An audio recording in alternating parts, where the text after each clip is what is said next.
Hola de nuevo a todos y a todas. Vamos a ver hoy los mercados. ¿Qué son los mercados? Bueno, aquí tenemos algunos ejemplos de mercados. El más famoso tal vez para todos es una plaza de mercado donde se transan bienes muy tangibles. Es un sitio que no necesariamente es físico, en el que se encuentran tanto compradores como vendedores. Se transan bienes, en este caso, y los mecanismos que permiten estas transacciones, todo este conjunto se conoce como mercados. Para los economistas, por ejemplo, estos sitios web que sirven para encontrar pareja también son susceptibles de analizar con las herramientas que vamos a describir para los mercados. Y otro tipo de mercados donde se transan acciones de diferentes empresas o de gobiernos, por ejemplo la Bolsa de Nueva York, la Bolsa de Valores de Nueva York. Adicionalmente, podemos decir que los mercados, además de ser este lugar geográfico o virtual en el que se hacen transacciones y los agentes que intervienen en ellas, vamos a decir que los mercados son competitivos cuando tienen dos características. Una es que el bien es idéntico, es decir, la zanahoria que se vende en este puesto es idéntica a la zanahoria que se vende en este puesto, los tomates que se venden en este puesto son iguales a los tomates de este puesto. Luego, si a mí me intentan cobrar más en este puesto de mercado por el tomate que en este puesto, el agente simplemente compra en el siguiente puesto de mercado.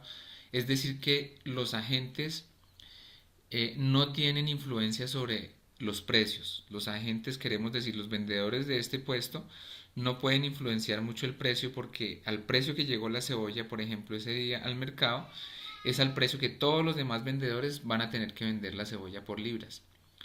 Entonces, en resumiendo, los mercados competitivos tienen bienes idénticos y no hay posibilidad de cambio de los precios por parte de agentes individualmente considerados, sino que el precio es una cuestión que fija el mercado de manera anónima. A este tipo de agentes lo llamamos tomadores de precios, porque ellos no pueden influir sobre el precio, entonces lo toman de lo que el mercado haya establecido como equilibrio. Los mercados los estudiamos con el famoso modelo de oferta y demanda. Este modelo nos sirve para entender cómo funciona un mercado competitivo. Tiene cinco elementos claves. El comportamiento de los consumidores, que es la curva de demanda, el comportamiento de los vendedores, la curva de oferta, los desplazamientos de estas curvas, el equilibrio del mercado y los cambios en ese equilibrio. Entonces, en una serie de tres videos vamos a abordar todos estos temas. Para el video de hoy vamos a decir que la curva de demanda es una relación inversa entre el precio de un bien y las cantidades consumidas de ese mismo bien. ¿Qué sucede con los consumidores o cómo se comportan los consumidores? Cuanto más bajo sea el precio, mayores cantidades están dispuestas a demandar o a comprar los consumidores. La curva de demanda es una representación gráfica en la que se muestra que los consumidores comprarán diferentes cantidades, en particular mayores cantidades cuanto menor sea el precio. Cuando el precio crece, la cantidad demandada cae, leído al revés. Entonces, si el precio va creciendo, los consumidores van demandando menores cantidades. La disponibilidad a pagar, una vez, digamos, un consumidor ha elegido una cantidad X, digamos aquí entre 9 y 11, a $1, es qué tanto está dispuesto a comprar un consumidor cuando disminuye su precio, dado que ya está consumiendo unas cantidades positivas de un bien. Eso quiere decir que la disponibilidad a pagar es cada vez menor porque los consumidores ya están disfrutando cantidades positivas de consumo. El plan de demanda es la misma información que tenemos en la gráfica anterior, solo que representado en forma de tabla. Es decir, que aquí va bajando el precio y aquí va subiendo las cantidades demandadas de café, para el ejemplo de esta presentación. Un crecimiento en la demanda. Un crecimiento en la demanda es cuando esta curva se desplaza completa hacia la derecha o hacia la izquierda. ¿Qué puede causar un crecimiento en la demanda? Por ejemplo, una mayor población. En el caso colombiano, ahora tenemos una demanda creciente porque no solamente estamos satisfaciendo la demanda colombiana, sino la de los hermanos venezolanos que están llegando al país. Se conoce a esto como desplazamiento de la demanda. Entonces el desplazamiento de la demanda es un movimiento, en este caso a la derecha de la curva de demanda completa.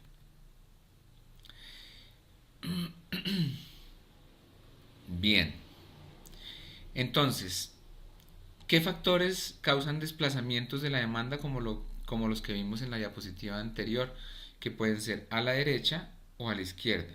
Vamos a ver algunos. Los gustos y las preferencias. Entonces, si aumentan los gustos por un determinado bien, habrá un desplazamiento a la derecha de la demanda y en caso contrario, a la izquierda. El ingreso de la riqueza. ¿Qué pasa si una gente tiene esta demanda y de repente le incrementan su salario en el 20%? Pues en promedio los consumidores van a demandar más. Sucede lo contrario si hay una reducción en el ingreso. Esto sucede, un desplazamiento a la derecha tiene una relación positiva con eh, el ingreso si los bienes son normales. Es decir, los bienes normales son aquellos que los agentes demandan más cuando tienen más ingreso. Los bienes inferiores se comportan al revés. Los bienes inferiores son los que los consumidores están actualmente utilizando, pero si tuvieran más ingresos no los consumirían. Por ejemplo, el transporte público. Entonces, si a un bien inferior le suben el ingreso a un consumidor, para un bien inferior él demandaría menores cantidades. Precios de los bienes relacionados también pueden mover la demanda. ¿Qué bienes, cómo pueden estar relacionados los bienes? Bueno, los bienes sustitutos, que son los que satisfacen la misma necesidad. Si el precio de un bien sustituto, supongamos que esto es hamburguesa y supongamos no estamos viendo que el precio y la cantidad de las hamburguesas es esta demanda, supongamos que el bien sustituto fueran tacos. Entonces, si sube el precio de los tacos, uno esperaría que la demanda de hamburguesas se desplace a la derecha. ¿Por qué? Porque en lugar de consumir tacos, yo prefiero consumir ahora más hamburguesas que están relativamente más baratas. Los bienes complementarios. Si sube el precio de la gaseosa, ¿qué pasa con la demanda de hamburguesas? Dado que la mayoría de gente come hamburguesa y la acompaña con gaseosa, pues habría una disminución de la demanda. Y los bienes relacionados no causarían ningún movimiento en la curva de demanda. Si, por ejemplo, para el caso de las hamburguesas, sube el precio de las pelotas de tenis, pues uno no esperaría que tenga alguna relación con el precio de la hamburguesa. El número y escala de los compradores. Entonces, si hay más compradores, como lo que decíamos al comienzo, eh, de la gente que está llegando de un país desplazada a otro país, esto aumentaría la demanda en el país de recepción de personas. Y los cambios en las expectativas o las creencias sobre el futuro. Entonces, si uno cree que va a haber una escasez en el futuro, es posible que la gente se aprovisione desplazando la demanda a la derecha, en un ejemplo, o si uno cree que en el futuro va a caer el precio de las hamburguesas, entonces se demandaría menos ahora esperando la caída del precio para demandar en ese momento. Cambio en el precio de un bien. A esto le llamamos movimiento a lo largo de la curva de la demanda. Es decir, ya no desplazamos la curva completa hacia la derecha o hacia la izquierda, sino que cuando sube el precio, la gente reduce la cantidad demandada. En este caso pasamos de la cantidad demandada a la cantidad demandada B. Pasamos de demandar 8 unidades a 4 unidades. Es decir, que si cambia el precio de un bien, nos movemos a lo largo de la curva de demanda, mientras que si cambia cualquier otro factor, como los de la diapositiva anterior, esto genera desplazamientos completos de la demanda. Y por último, la curva de demanda individual y de mercado.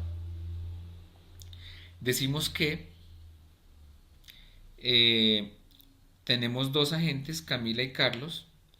Camila para $1 demanda 2 unidades, perdón, para cuando el precio es de $2 demanda 20 unidades, mientras que Carlos demanda 10 unidades. Eso quiere decir que la demanda de mercado para el precio de 2 sería de la suma de Camila y de Carlos, es decir, de 30 unidades.